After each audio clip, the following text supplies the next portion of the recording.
Olá, tudo bem com você? Seja muito, mas muito bem-vindo para mais uma aula de princípios orçamentários comigo, professor William Notário, e como sempre, é uma alegria muito grande, uma satisfação imensa, um prazer ter você aqui para juntos darmos continuidade e essa, se tudo der certo, é a nossa quarta e última aula de princípios orçamentários. Então eu fiz bem divididinho, com bastante calma, sempre que consegui achar uma boa questão, né? Porque a gente até às vezes acha uma questão ou outra, mas ela não é tão referência para um grande concurso. Então, eu tentei já vir fazendo com você teoria e questões dos princípios orçamentários. De fato, como eu te expliquei lá na primeira aula, eu peço desculpas pela minha garganta, pela minha voz aqui. A gente está numas correrias aqui, uma mudança climática muito grande, então talvez o áudio não esteja de tão agrado, mas é com muito carinho, tá? Então, deixa eu até ver aqui aqui não, beleza, está marcado aqui uma opçãozinha do áudio aqui para tentar minimizar para vocês o efeito aí. Vejamos. Princípios orçamentários não tem nenhuma problemática, não tem nenhum grande problema. Mas princípios orçamentários, na minha opinião, o que acaba dificultando é a quantidade. São muitos princípios. E a gente já está vindo de uma toada aí de estudar uma dezena deles. Então nós vamos continuar o nosso raciocínio aqui. E eu acho que ao final, né, eu espero que ao final da aula, você consiga olhar e falar, cara, consegui pegar princípios orçamentários. Vem comigo então, porque ó, esse aqui, como eu disse, é o nosso quarto bloco, então, de princípios. Fica o convite, siga o professor William Notário nas redes sociais. E vamos lá então, ó. Princípios orçamentários. Legal, professor. Entendi. O que eu preciso saber aqui sobre princípios? Aqui eu só coloquei para você ter uma ideia. Nós estamos, ó. Eu vou colocar aqui, ó. Eu acho que nós vamos começar aqui, ó, na aula de hoje, ó. Então deixa eu separar aqui, ver se a gente consegue matar esses aqui na aula de hoje, ó. Então vou até colocar aqui, ó, na aula 4, né? Então a gente já conversou sobre o princípio da clareza, publicidade, legalidade. Já conversamos sobre proibição do estorno, equilíbrio, unidade de caixa ou tesouraria, especificação, não afetação, exclusividade, orçamento bruto, universalidade, anualidade e unidade. É importante lembrar que, conforme eu passava por eles, eu te falava da importância da prova, o que mais cai na prova, o que menos cai, né? Pegando as questões ali importantes para a gente discutir desse cara, e agora vai ser da mesma forma, tá? Eu vou começar então no princípio da exatidão. O que diz o princípio da exatidão? O nome é bem sugestivo, exatidão. Beleza, professor. Então a gente tem que tentar manter essas rúbricas orçamentárias mais próximo da exatidão possível. Mas como é que eu vou fazer isso, cara? Como é que eu vou fazer isso? E é aí que está o segredo, ó. As estimativas, ó, e aqui eu vou usar essa expressão, ó. As estimativas orçamentárias, ó. Então vamos pensar comigo o seguinte, ó. As estimativas orçamentárias. Lembra que a gente comenta? A gente elabora o orçamento basicamente quase um ano antes dele acontecer, não é isso? Tanto que o ciclo orçamentário é bem amplo. Então, ao prever as receitas, as despesas, esse princípio fala que eu preciso que essas estimativas orçamentárias elas sejam tão exatas quanto possível, buscando minimizar as diferenças ou os impactos das diferenças na hora da execução orçamentária. Então, isso busca trazer uma consistência para o próprio orçamento. Então, que essas estimativas, elas contribuam para que, de fato, o orçamento seja um instrumento de gestão, de controle e de planejamento. Então, é um tanto abstrato, né? Porque, professor, como é que eu vou elaborar o orçamento do ano que vem e a minha estimativa deve ser confiável, deve ser, né, tão próxima da realidade? É claro que aí, a maioria dos programas, eles têm uma referência já. Então, se a gente tem os programas de duração continuada, mas tem os programas, né, as despesas, o custeio da máquina pública, basicamente você já conhece. Então, o gestor, na hora de elaborar o orçamento, por isso que fala desse princípio. A exatidão, ela deve ser tão próxima da realidade quanto possível. Vamos anotar isso? Pelo menos os principais pontos, é claro?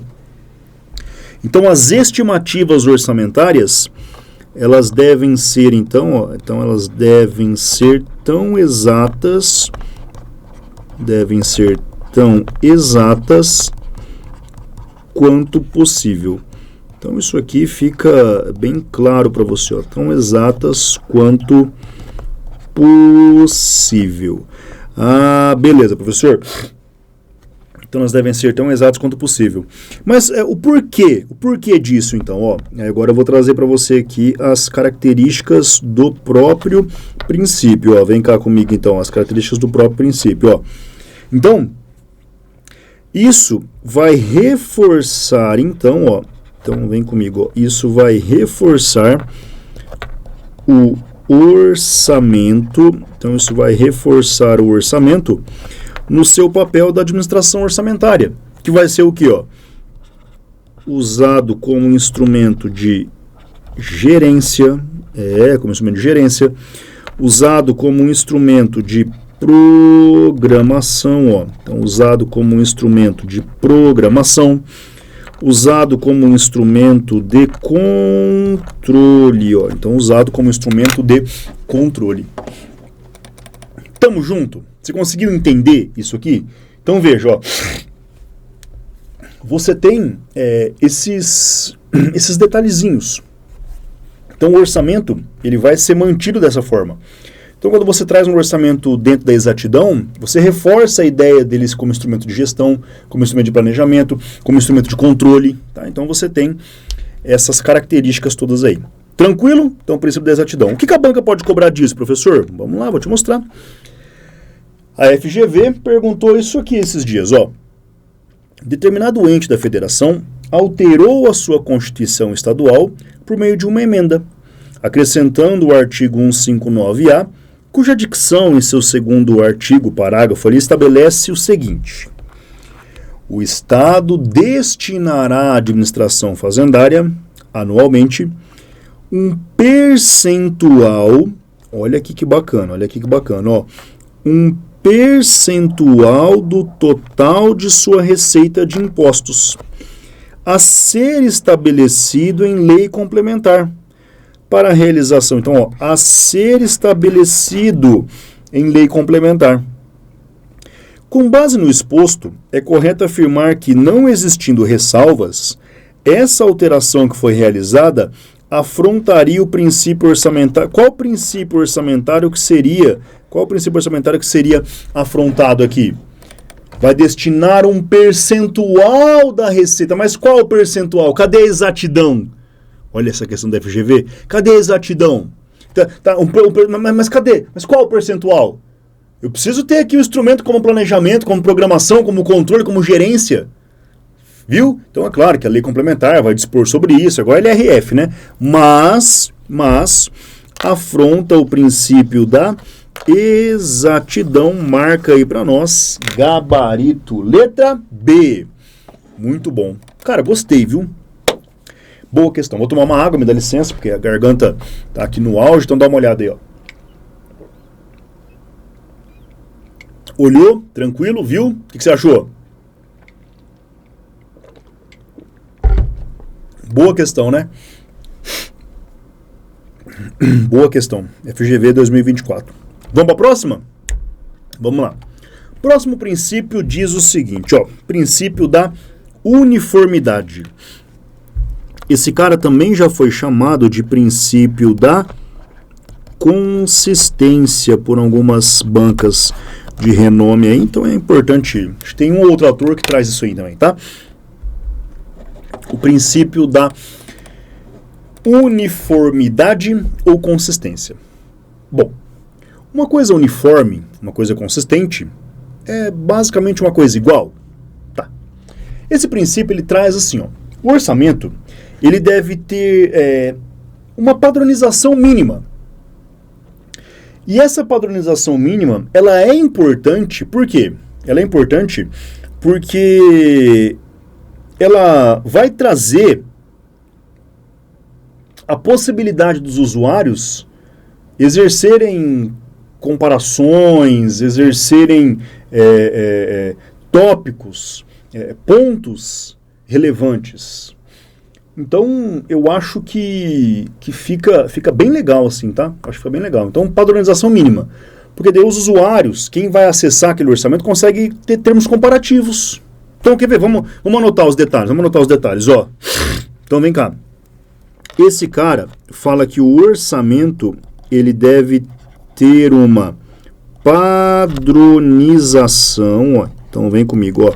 Ele deve ter uma padronização mínima. Então, ele deve ter uma padronização mínima. Ah, beleza. Como assim, professor? Como assim, professor? Então, vamos lá. Ó. Ele deve ter uma padronização mínima. Essa padronização ela é mais voltada à apresentação das informações. Eu vou deixar isso claro aqui, tá? Essa padronização, ela é buscada aqui, ó, na apresentação.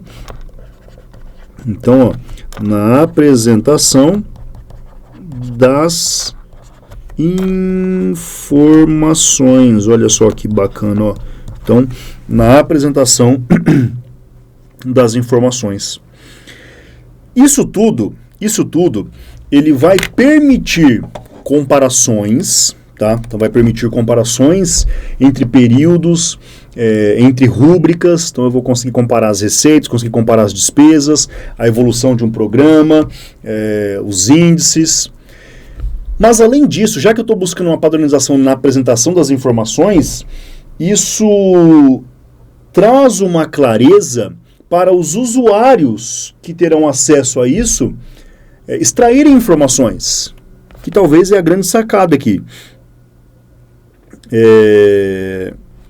Você vê a importância dele, mas não é um princípio tão forte assim, sabe? Eu gosto de trazer ele porque bancas menos tradicionais cobraram bastante já, mas ele não é um princípio tão forte hoje. Mas é importante saber que existe ele, e essa padronização mínima garante a clareza, garante que os usuários consigam extrair informações diante de séries históricas de receitas e despesas, por exemplo. Tá bom? Então é bem legal esse cara. É bem legal esse cara aí, vale bem a pena, tá? Vamos lá para o próximo princípio? Princípio da transparência. Princípio da transparência. Professor, o que diz o princípio da transparência, professor? O que diz o princípio da transparência? Fala comigo. Eu não sei, professor. Eu não consigo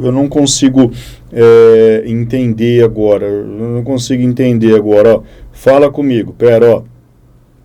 Princípio da transparência. É claro, velho. Na verdade, aqui vai além do orçamento, porque todos os atos da administração pública, em tese, né, eles devem ir além da publicidade formal. Então a transparência vai pedir isso. Ela vai falar que todos os atos das entidades públicas, e especialmente aqui do nosso objetivo, claro que é o orçamento, que ele vá além da publicidade formal. A lei de responsabilidade fiscal, inclusive, cara, ela bate muito forte nessa ideia da transparência. A lei de responsabilidade fiscal, ela exige ampla divulgação. Em meio eletrônico, desses caras todos aí, né, do PPA, da LDO, da LOA, aqui a gente está falando mais do aspecto do orçamento como modo geral, né. Então, aqui na transparência, você vai buscar comigo o seguinte, ó, a publicidade tem que ir além daquela publicidade formal. Vamos anotar isso? Vamos anotar aqui os principais detalhes aqui, ó, vem cá. Então, ó, a transparência, ela exige o quê, ó? ela exige uma publicidade, então ela exige uma publicidade além da formal. Então, uma publicidade além da formal. Como assim, professor?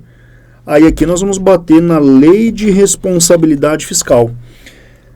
A Lei de Responsabilidade Fiscal, ela exige, olha só aqui, ó, ela exige ampla divulgação. Olha só, professor, ela exige ampla divulgação.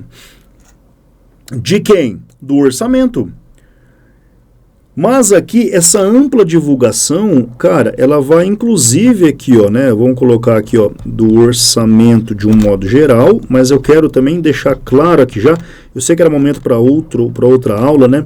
Mas, ó, inclusive da prestação, inclusive, ó, da prestação de contas, dos seus anexos, dos relatórios. Tá entendendo? A parada vai muito além, dos detalhes.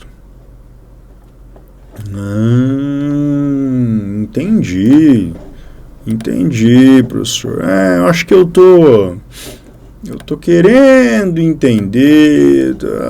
Beleza, professor, esse princípio aí, ele é meio, também não é aquele, nossa, como cai. Mas quando cai desse jeito. Dá uma olhada assim, ó, dá uma olhada. Olha só, 2025 agora, tá? Presta atenção, ó. Os princípios orçamentários são evidenciados em normas gerais, que por sua relevância e abrangência fundamentam o processo orçamentário. Tá, julgue o item. O fato de o projeto de lei orçamentária de um ano não ser votado até o encerramento do exercício anterior implica o descumprimento dos princípios da publicidade e da transparência? Bom, se eu não votei ele até o final do ano, na verdade o prazo para o Congresso votar, né, para a Casa Legislativa votar, é até 22 de dezembro. Estou falando da União, né? Então até 22 de dezembro, que é a última sessão antes do encerramento ali. Então, a LOA tem até 22 de dezembro. Caso não votem até essa data, vai ferir, aqui ele fala, vai descumprir a publicidade e transparência? Não. Se existir um descumprimento aqui, é de outro princípio, tá?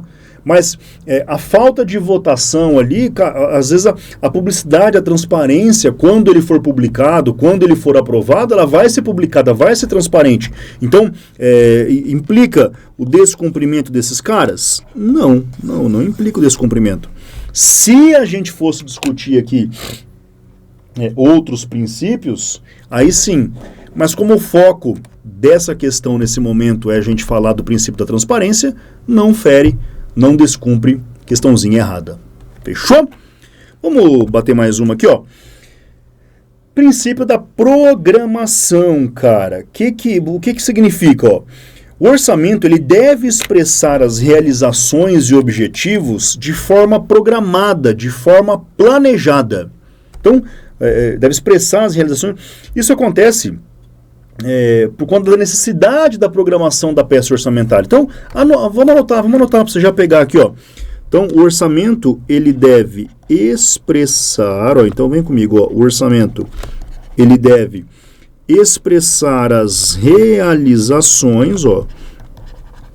Então, ele deve expressar as realizações e objetivos. Então, como que ele deve expressar isso aqui, ó? Ele deve expressar as realizações e objetivos de forma programada,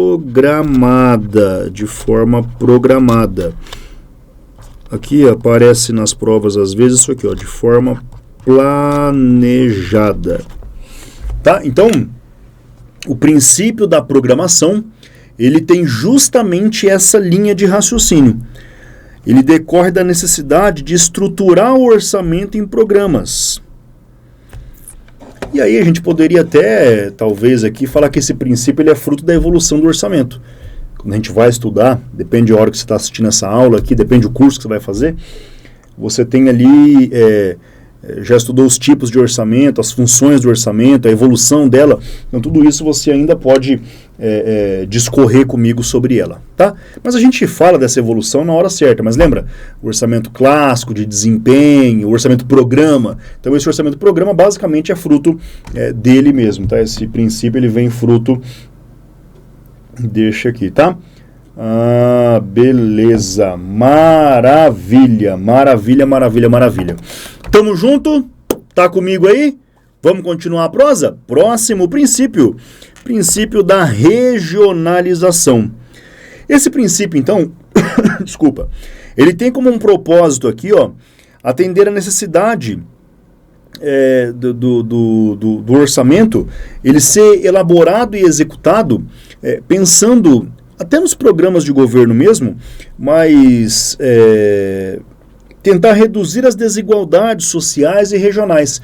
Então, o princípio da regionalização, ele tem o propósito de atender na elaboração e na execução essa redução das desigualdades. Então, vamos anotar isso?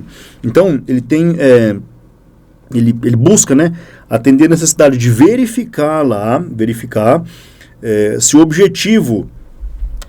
Então, ó, deixa eu até colocar para você aqui, ó, o objetivo... Então, ó, o objetivo fundamental, ó, então vem comigo, ó, o objetivo fundamental de reduzir as desigualdades. Pronto, ó, pronto, ó. E essas desigualdades, elas têm o aspecto regional, né? Então, o aspecto regionais. Então, é isso.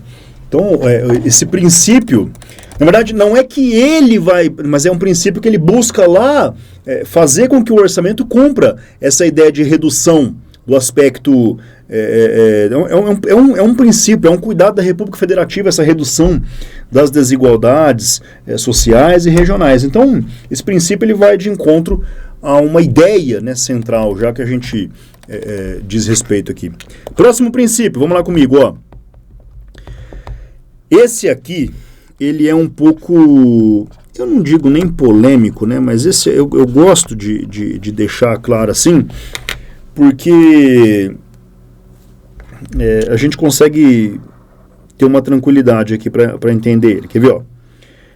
O orçamento impositivo, ele é uma regra que obriga o governo a cumprir exatamente o que foi planejado no orçamento. Antes desse princípio, dessa regra, o governo poderia, em alguns casos, decidir se iria ou não gastar o dinheiro em alguns projetos, mesmo que eles estivessem no orçamento. Então, se foi aprovado no orçamento, o governo tem que fazer. Assim, acho que explicando assim, a gente não entra em polêmica, e a gente não precisa dar exemplos de governo atual, anterior, para não ter problema mesmo, né? Então vem cá comigo, ó. Esse princípio aqui, ele obriga, então vem comigo, ó. Ele obriga o governo, ó, então vem cá, ó. Ele obriga o governo a cumprir exatamente o orçamento. Então, é isso mesmo, é cumprir exatamente o que foi planejado, tá? Por quê? Porque antes dessa regra, antes desse princípio, o governo, mesmo com o orçamento aprovado, ele poderia decidir, não dá. Agora, se está aprovado, velho, tem que cumprir. Simples assim. Fechou? Não, acho que a gente não entra em polêmica, acho que fica legal assim. E o princípio da quantificação dos créditos, esse cara aqui, ó, ele é uma vedação. Então ele veda tanto a concessão quanto a utilização de créditos ilimitados. Como é que funciona isso? A dotação, ela tem que ter um limite. Então eu vou reservar. Quanto eu vou reservar para tal despesa? Tanto faz. Não. Ah, dá um montão aí. Não. Nós vamos colocar isso ali, nós vamos quantificar isso ali, deixar aquilo ali prontinho. Fechou? Tem que ter limite. Então vem, ó. Ele veda tanto a concessão, ó, então vem comigo, ó. Ele veda tanto a concessão quanto a utilização, ó, então vem comigo, ó. Ele veda tanto a concessão e utilização do que, professor? Dos decréditos, então vem cá comigo, ó, decréditos ilimitados. Ah, é, professor? Sim, ó, ele vai vedar isso, ó, ilimitados. Então tem que ter um limite, tem que ter um valor lá. Claro, simples assim. Fechado? E dessa forma, nós vamos ficando por aqui. Eu espero que você tenha gostado e, mais que isso, que você tenha compreendido os assuntos aqui abordados. Nos vemos em breve. Continue firme na sua missão. Um forte abraço e até mais. Tchau, tchau!